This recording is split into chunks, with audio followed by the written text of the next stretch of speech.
The morning sun cast a warm glow over Happy Valley Petting Zoo as Staff Sergeant James Cooper pulled into the parking lot in his blue Honda Civic. His 6-year-old daughter Sarah bounced excitedly in her car seat, her pigtails swaying with each movement. It was their first real father-daughter day since his return from Afghanistan 3 weeks ago. "Daddy, look, I can see the goats from here."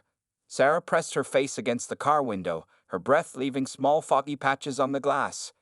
Cooper couldn't help but smile, a rare expression on his usually serious face. After 3 deployments and countless missions, seeing his daughter's pure joy was the best therapy he could ask for. Cooper stepped out of the car, his military training still evident in his straight posture and careful scanning of the surroundings. He was trying to relax, to leave the soldier behind and just be a dad today, but old habits die hard. He helped Sarah out of her car seat, making sure her pink sneakers were properly tied before setting her down. "Remember the rules we talked about?" Cooper asked, holding her small hand as they walked toward the entrance. Sarah nodded enthusiastically. "Yes. No running, no scaring the animals, and always ask before feeding them." She had been practicing these rules all week, determined to prove she was responsible enough for this special trip. The teenage cashier at the entrance booth gave them a friendly smile. "Welcome to Happy Valley. That'll be $12 for you, sir, and $6 for the little one. Would you like to buy some animal feed as well?" Cooper purchased 2 bags of feed, handing the smaller one to Sarah. Her eyes lit up as she carefully held the paper bag like it was filled with precious treasures. The morning air was fresh and clean, filled with the gentle sounds of bleating goats, clucking chickens, and children's laughter. They started with the rabbit enclosure, where several fluffy bunnies hopped around in a spacious pen. Sarah gasped in delight when a brown and white rabbit approached the fence, its nose twitching curiously. Cooper showed her how to hold her palm flat with a few pellets of food, just like they had practiced at home using dried beans.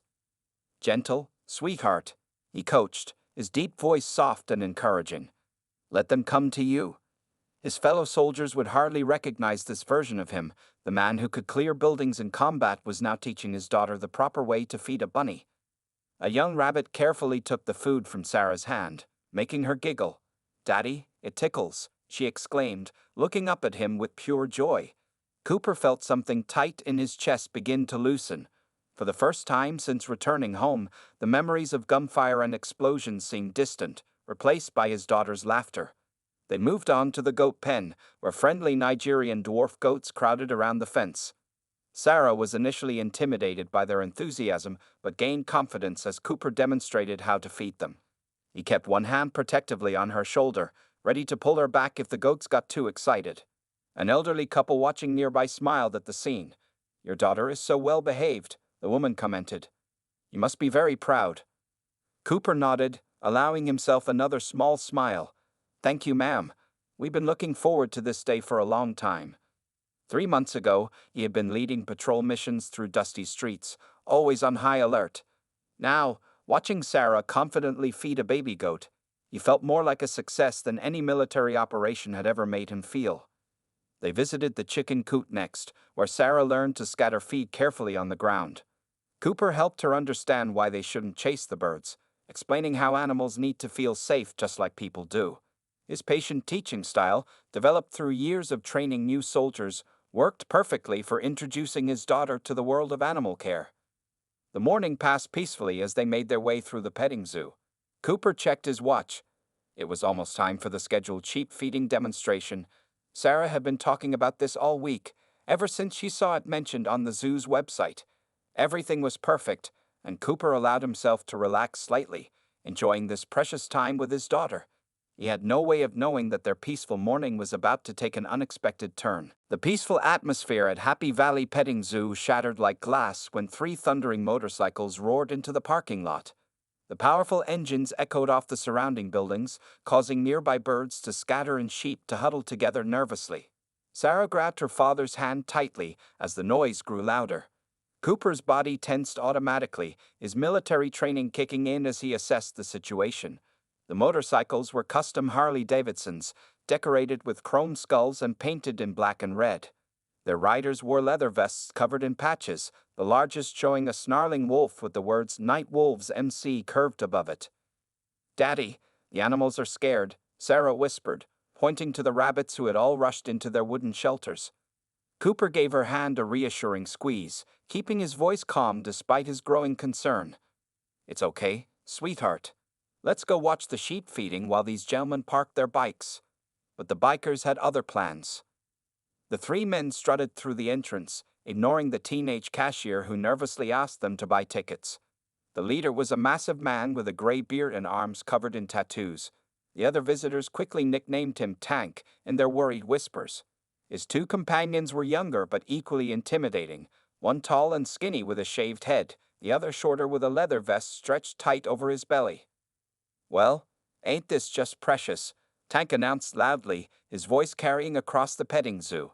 He pulled out a pack of cigarettes, lighting one despite the clearly posted "no smoking" signs. A whole zoo full of little fuzzy animals and scared little kids. The skinny biker laughed, pulling out his phone to film the frightened reactions of nearby families. Children clutched their parents' legs as the three men made their way through the zoo, deliberately walking close to people to make them step back. The shorter biker kicked some gravel toward the chicken coop, laughing when the birds scattered in panic. Cooper watched them carefully while trying to guide Sarah toward the sheep pen. His combat-trained eyes noticed details automatically, the brass knuckles partially hidden in Tank's vest pocket, the knife clip visible on the skinny biker's belt, the way they moved as a practice group. These weren't just weekend riders out for fun, they were looking for trouble. "Look at these stupid sheep," the short biker called out, approaching the pen where the feeding demonstration was supposed to take place. "Hey Tank, remember that farm raid last month? These ones look even dumber." Other families began quietly gathering their children and moving toward the exit. The teenage cashier was on the phone, speaking in hushed tones that Cooper's trained ears caught as a call to both the police and the zoo's security service. But the nearest police station was 15 minutes away, and the zoo's only security guard was an elderly man who worked weekends. Sarah tugged on Cooper's sleeve. "Can we go home, Daddy?" she asked, her earlier joy replaced by worry. Cooper looked down at his daughter, then at the three bikers who were now deliberately walking toward them. "Hey, check out G.I. Joe here," Tank called out, flicking his cigarette ash toward them. Standing all straight and tall like he's still in basic training. His friends laughed, spreading out slightly in a movement that Cooper recognized as a tactical approach pattern. The zoo employee who was supposed to lead the sheep feeding demonstration stood frozen, holding a bucket of feed and looking desperately toward the parking lot for any sign of help. Other children were crying now, the peaceful Saturday morning turning frightening and tense. Cooper gently moved Sarah behind him, keeping his voice low and steady. "Everything's going to be fine, sweetheart. Just stay behind Daddy for a minute." His mind was already calculating distances, angles, and potential scenarios, skills learned in combat that he never expected to use at a petting zoo. Tank took another long drag on his cigarette, blowing the smoke in Cooper's direction. "What's wrong, soldier boy? Don't they teach you how to have fun in the army?" The other bikers moved closer, their boots crunching on the gravel in a sound that seemed unnaturally loud in the tense atmosphere. The peaceful morning had definitely taken a dark turn, and Cooper knew the next few moments would determine how this situation played out. Tank took one final drag from his cigarette before flicking it carelessly toward the rabbit enclosure. The still-burning butt landed dangerously close to the dry hay, making several nearby parents gasp. Cooper watched the glowing ember with growing concern, knowing just how quickly a small spark could turn into a devastating fire. "Sir," Cooper said calmly, his voice carrying the authority of someone used to commanding others, "I need you to pick that up. There are children and animals here." He kept his tone professional and courteous, the same way he'd handle a tense situation during a peacekeeping mission. The skinny biker snickered, still recording everything on his phone. "Oh man, he's actually trying to give orders. Hey Tank, looks like Captain America here thinks he's still in charge." "Actually," Tank said, taking a step closer to Cooper, "I don't think I will pick it up." "What are you gonna do about it, soldier boy?" He stood nearly chest to chest with Cooper now, using his slight height advantage to try and intimidate him. The smell of leather and cigarette smoke filled the air between them. Sarah clutched her father's leg tighter, and Cooper could feel her trembling. The remaining families at the petting zoo were now all backing away, creating a wide circle around the confrontation. The teenage cashier had disappeared into the office, presumably still on the phone with authorities. "Look," Cooper said, maintaining his calm demeanor. We can handle this one of two ways. You can pick up the cigarette, apologize to these nice people, and enjoy the petting zoo properly, or you can leave. Those are your options. His voice remained steady, but his eyes never left Tank's face, reading every micro-expression just as he'd been trained to do. The shorter biker moved to Cooper's left while the skinny one circled to his right, creating a triangle formation around him and Sarah. It was a practiced move, one that Cooper had seen many times before, but usually in combat zones, not at a family attraction. Oh yeah, Tank laughed, showing yellowed teeth. Looks to me like there's a third option. Maybe we teach you some respect, show your little girl what happens when Daddy tries to act tough. He cracked his knuckles for emphasis, the brass knuckles in his vest pocket glinting in the sunlight. Cooper felt Sarah's grip tighten even more. He could hear her trying not to cry, and something in his chest tightened. He faced down insurgents and survived firefights, but having his daughter in danger awakened a different kind of protective instinct. "Sweetie," he said softly, reaching back to gentle pat Sarah's head. "I want you to slowly walk over to Mrs. Peterson." He nodded toward the elderly woman who had complimented Sarah earlier. She was standing nearby, arms outstretched invitingly to the frightened child. "But Daddy..." Sarah's voice quivered. "It's okay, Princess. Daddy just needs to have a grown-up talk with these gentlemen." His voice remained remarkably calm, though his muscles were coiled tight, ready for action. The skinny biker laughed again, his phone still recording. "Better listen to Daddy, little girl.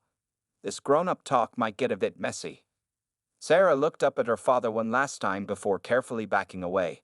Cooper waited until he heard Mrs. Peterson's soft "I got her" before returning his full attention to the three bikers. "Last chance," Cooper said quietly, his voice dropping to a tone that would have instantly alerted his fellow soldiers to incoming danger. "Take up the cigarette and leave." Tank's response was to pull out another cigarette and light it, deliberately blowing smoke in Cooper's face. "Make me, soldier boy. Let's see what they really teach you in the army." The shorter biker chuckled, pulling out his own phone to record. "This is gonna be good. 3-on-1, old man. You should have minded your own business." Cooper took a slow, deep breath. He'd spent years learning to control himself in high-pressure situations, to think clearly when others would panic. As he stood there, surrounded by three hostile men, time seemed to slow down just like it did in combat. He could hear children crying in the background, smell the animals and hay, feel the gravel under his boots. Everything became crystal clear, just as it always did before action was necessary. The remaining families at Happy Valley Petting Zoo huddled near the exit, their phones raised to record what was happening. Sarah watched from Mrs. Peterson's protective embrace as her father stood calmly in the center of the three threatening bikers. The elderly woman whispered soothing words, but Sarah's eyes never left her daddy. Tank took another long drag from his fresh cigarette, then suddenly reached out and grabbed Cooper's shirt collar. "You know what really bugs me about you military types?" he growled. "You think you're better than everyone else, always walking around like you own the place." Cooper didn't move, didn't even flinch at the contact. His eyes remained steady, his breathing controlled. He'd been in far worse situations than this, though usually with a team backing him up, not a zoo full of scared civilians watching. The skinny biker circled closer, his phone still recording. "Hey Tank, check out how he's not even scared. Maybe we should show his little girl what her daddy looks like when he's not so tough anymore." He gestured toward Sarah with his chin, a mean smile spreading across his face. That comment caused the first visible change in Cooper's expression, a slight tightening around his eyes that only someone with combat experience would recognize as deadly serious. "You can threaten me all you want," he said quietly, "but you leave my daughter out of this." The short biker laughed, moving even closer. "Or what? You gotta take on all three of us. Come on, man, even if you were military, you're outnumbered. Just apologize for disrespecting us, and maybe we'll let you keep some dignity in front of your kid." Cooper could hear sirens in the distance, but they were still several minutes away. He noticed the zoo's elderly security guard finally arriving at the scene, radio in hand, but the old man looked terrified at the situation he walked into. This would have to be handled carefully. "I'm going to explain something," Cooper said, his voice remaining remarkably calm despite Tank's grip on his collar. "In the army, they taught us many things. One of the most important lessons was about force multipliers, things that give you an advantage in a fight. Tank's grip tightened. That's supposed to scare us, tough guy. No, Cooper replied, it's just information. For example, right now you think you have the advantage because there are 3 of you, but you're not considering all the factors. The skinny biker snorted. What factors? Your imaginary backup? Cooper slowly looked at each of them in turn. Factor 1. You're in a public place with multiple cameras recording your every move. Factor 2. You've already committed several crimes including trespassing, intimidation, and threatening a minor. Factor 3. I can see that none of you have formal combat training by the way you're standing. Big words from a man about to get his face rearranged, the short biker growled, cracking his knuckles. And Factor 4. Cooper continued as if he hadn't been interrupted, you made the biggest mistake possible in any confrontation. He paused, and for the first time, a hint of steel entered his voice. You threatened my child. Tank's face reddened with anger. That's it. He pulled back his free hand, the one with the brass knuckles now slipped onto his fingers. Time to shut this smart mouth permanently. The tension in the air was electric.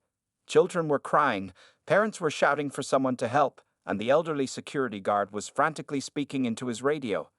Sarah buried her face in Mrs. Peterson's dress, unable to watch what was about to happen to her father. Cooper remained perfectly still, his military training keeping him focused despite the chaos around him.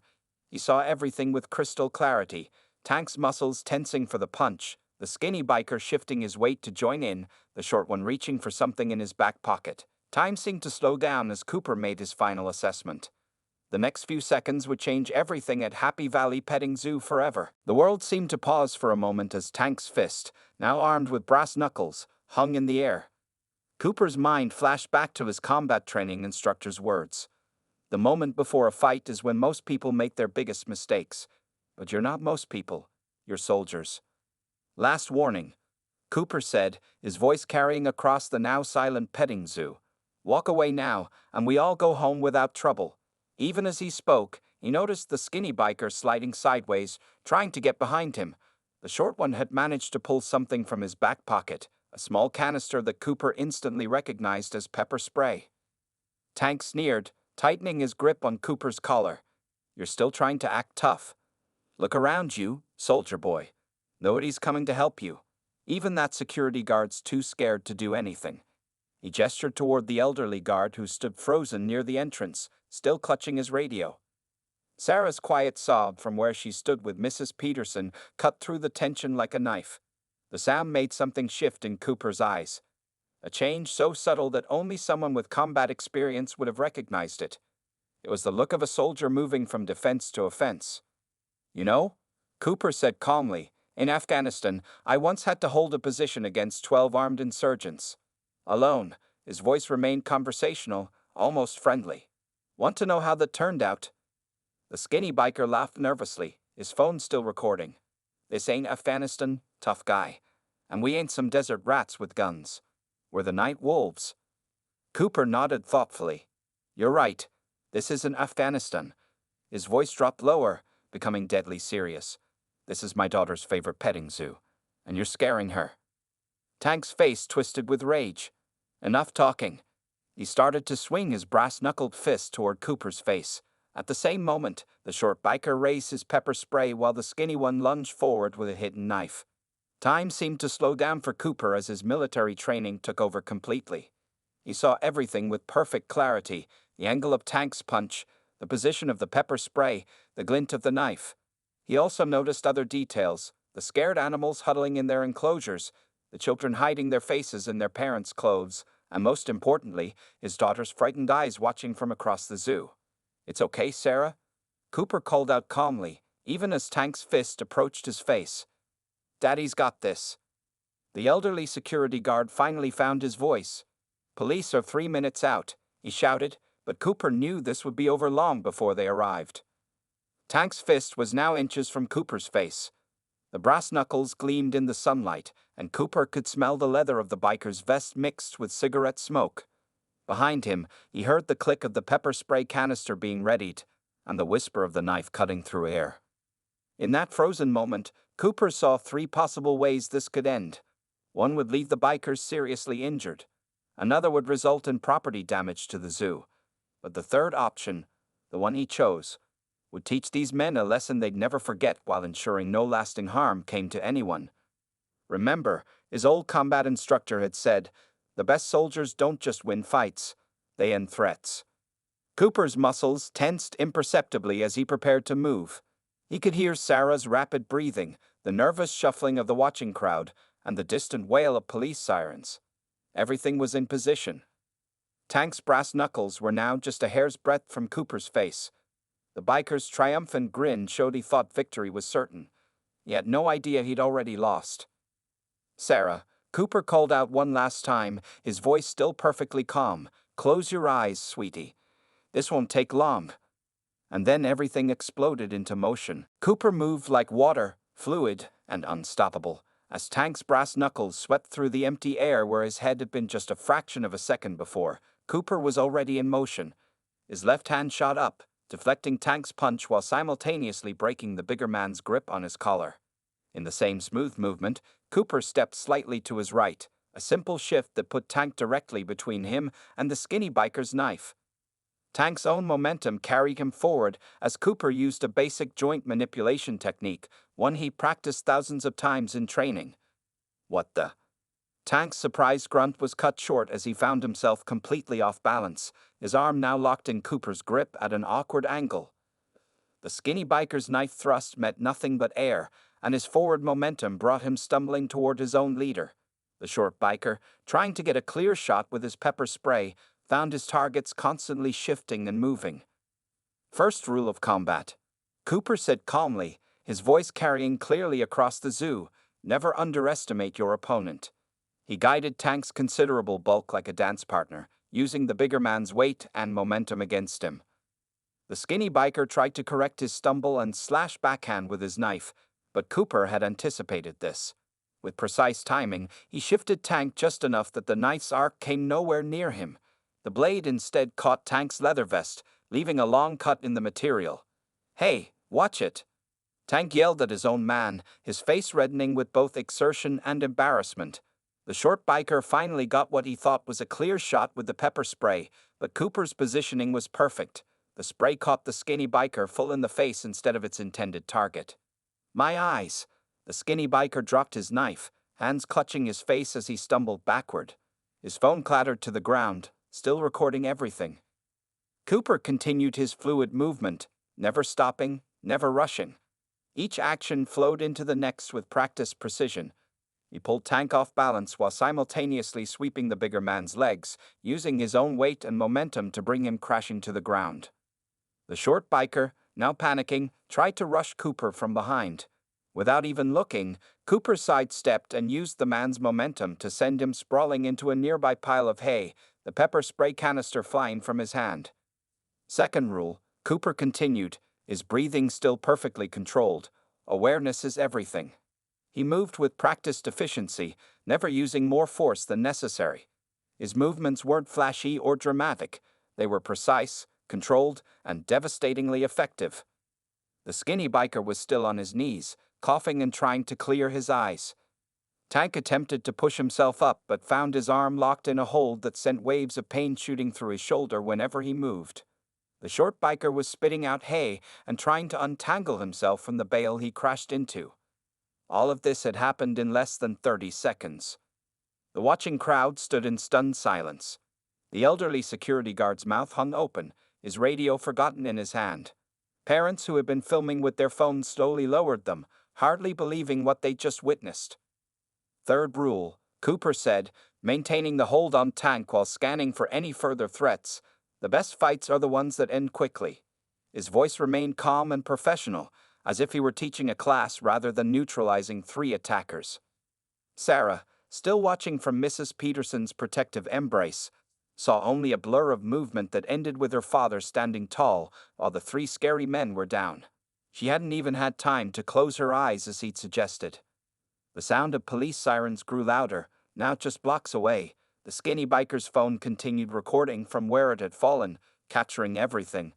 Tank's brass knuckles lay useless on the ground beside him, and the knife had skidded under a nearby bench. Now then, Cooper addressed the three subdued bikers. Would anyone like to apologize to these nice people and their children? Two police cars pulled into the Happy Valley Petting Zoo parking lot, lights flashing but sirens now silent. Officer Martinez stepped out first, hand on her holster, expecting to find chaos. Instead, she saw three large bikers sitting quietly on a bench, looking somewhat dazed, while a straight-backed man in civilian clothes stood calmly nearby.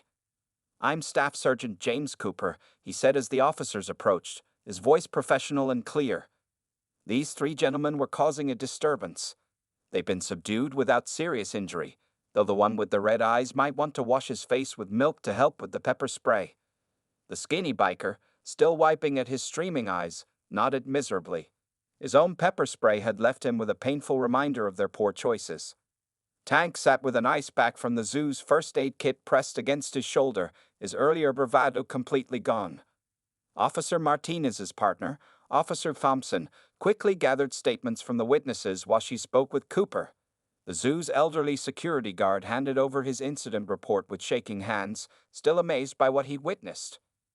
"Daddy," Sarah's voice rang out as she finally broke free from Mrs. Peterson's protective embrace. She ran to her father, who scooped her up in his arms. Cooper held her close, checking her over even though he knew she hadn't been touched during the incident. "Is my brave girl okay?" he asked softly, his military bearing softening as he comforted his daughter. Sarah nodded against his shoulder, then looked at the three bikers with a mixture of confusion and lingering fear. "They're not going to be mean anymore," Cooper assured her. "The police will make sure of that." He turned back to Officer Martinez.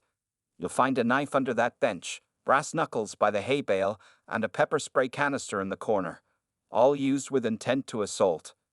The short biker, still picking pieces of hay from his clothes, spoke up suddenly. "Hey, look. We're sorry, all right?" His voice was quiet, embarrassed. "We were just trying to have some fun. Didn't mean for it to go this far." Tank nodded slowly, wincing at the movement. "The man's right. We were out of line. Especially about his kid." He looked at Sarah, then quickly looked away, shame evident on his face. "That wasn't right of us." The skinny biker's phone was retrieved from where it had fallen, its camera having recorded the entire incident. Officer Thompson watched the video with raised eyebrows, clearly impressed by Cooper's efficient handling of the situation. Parents began approaching Cooper, thanking him for protecting their children. One mother mentioned that her son, who wanted to join the military, now had a real-life hero to look up to. The teenage cashier emerged from the office, offering free return tickets to all the families who had been frightened by the incident. "Will you press charges, sir?" Officer Martinez asked Cooper, her notepad ready. The three bikers tensed, knowing they could face serious consequences for their actions. Cooper looked at them thoughtfully. "That depends," he said. "Are you gentlemen willing to make this right? Not just with me, but with everyone here?" His voice carried the same authority it had during the confrontation, but now there was something else in it, an opportunity for redemption. The bikers exchanged glances. Tank spoke first, his voice gruff but sincere. "Yeah, we'll make it right. Whatever it takes." Sarah, still in her father's arms, whispered something in his ear. Cooper smiled, the first real smile since the trouble began. "My daughter suggests you could start by helping clean up the hay you scattered, and maybe make a donation to help feed the animals you scared." Officer Martinez watched as the three bikers nodded eagerly, clearly relieved to be offered a way to make amends. She'd seen many confrontations end much worse. Sometimes, Cooper told Sarah as they watched the bikers begin cleaning up, "The bravest thing isn't winning a fight, it's showing mercy after you've won." 2 weeks after the incident at Happy Valley Petting Zoo, Sarah Cooper excitedly pulled her father's hand as they walked through the entrance. The teenage cashier waved cheerfully at them, and Cooper noticed several positive changes right away. A new security booth stood near the entrance, staffed by a professional guard rather than just the elderly weekend volunteer. Signs clearly stating the zoo's rules were posted everywhere, and surprisingly, there was a familiar motorcycle parked in the lot. Though this time, it was there officially. "Mr. Tank," Sarah called out, waving at the large man who was carefully spreading fresh hay in the rabbit enclosure. Gone was his threatening leather vest, replaced by a volunteer t-shirt with the petting zoo's logo. Tank straightened up, smiling sheepishly as he waved back. "Good morning, Staff Sergeant Cooper," Tank said respectfully. Sarah, the change in him was remarkable. After that day, he and his friends had not only made donations to the zoo, but had also volunteered to help with maintenance and security on weekends. The skinny biker, whose real name they'd learned was Mike, was leading a children's educational program about respecting animals. His phone now recorded happy moments instead of confrontations, helping the zoo create content for their social media pages. The rabbits had babies. Sarah announced excitedly to Tank, who nodded with genuine enthusiasm. The short biker, Dave, had helped build new enclosures for the growing rabbit family, proving to be quite skilled at carpentry. Cooper watched as his daughter chatted happily with the former troublemaker. The incident had led to unexpected positive changes in everyone involved. The Nightwolves Motorcycle Club, embarrassed by their members' behavior, had officially adopted the petting zoo, providing volunteer security during busy weekends and helping with maintenance. You know, Tank said quietly to Cooper while Sarah counted baby rabbits, that day changed a lot of things for us. Made us realize we were becoming the kind of people we used to hate. He absently rubbed his shoulder, which had fully healed. Some of our younger members were starting to take things too far, thinking being tough meant being cruel. Cooper nodded, understanding. He'd seen similar transformations in soldiers who needed guidance to channel their strength positively. Sometimes we all need a reminder of what real strength looks like, he replied. The zoo had changed too. Thanks to the viral video of the incident, which Mike had apologetically posted before deleting it. Though copies still circulated, visitor numbers had actually increased. Parents felt safer knowing that trained security was present, and children were fascinated by the reformed bikers who now helped care for the animals. Sarah had perhaps changed most of all. Her initial fear of that day had transformed into a deeper understanding of her father's strength. Daddy, she had told him one night, you're like a superhero, but better. You help people be good instead of just beating bad guys. The zoo's owner approached them, smiling broadly. Staff Sergeant Cooper. Just the man I wanted to see. Would you be interested in helping us set up a self-defense class for our staff? Nothing fancy, just basic security awareness and conflict resolution. Cooper looked at Sarah, who was now helping Tank feed the rabbits, all fear of the once intimidating man completely gone. I'd be honored, he replied. Though I hope you never need to use those skills here again. Better to have them and not need them. Tank chimed in, quoting what he'd learned from Cooper during their recent conversations about peaceful conflict resolution. As they walked through the zoo that morning, Cooper reflected on how a potentially tragic confrontation had transformed into something positive. Children who had been terrified of the bikers now waved excitedly at them. Parents who had once hurried past now stopped to chat. The animals themselves seemed more relaxed, benefiting from the improved facilities and care. Daddy, Sarah said as they watched Mike teaching kids about gentle animal handling, are we coming back next weekend too? Cooper smiled, seeing Tank carefully supervising a young child petting a rabbit while Dave repaired a fence in the background. Yes, sweetheart. I think we'll be coming back for a long time. Sometimes, he thought, the best victories weren't the ones won through force, but through the changes they inspired in people's hearts.